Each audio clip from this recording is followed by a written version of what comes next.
एक रानी थी जो महल में गई थी, कभी वापस नहीं आई। राजा वीरेंद्र और रानी मृणालिनी अपने सैनिकों और सेवकों के साथ एक पुराने वीरान महल में आते हैं। एक युद्ध के बाद शांति की तलाश में।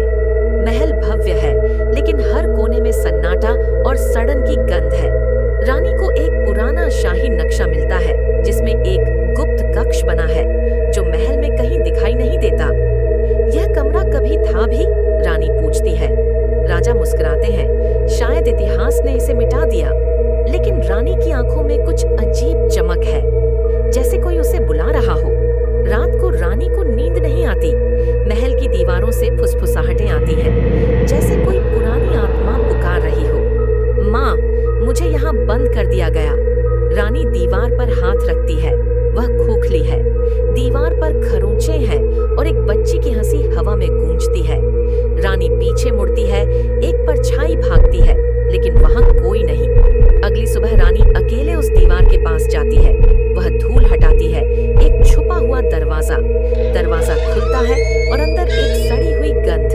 दीवारों पर खून से लिखा है, उन्होंने मुझे धोखा दिया, बाहर मत जाना।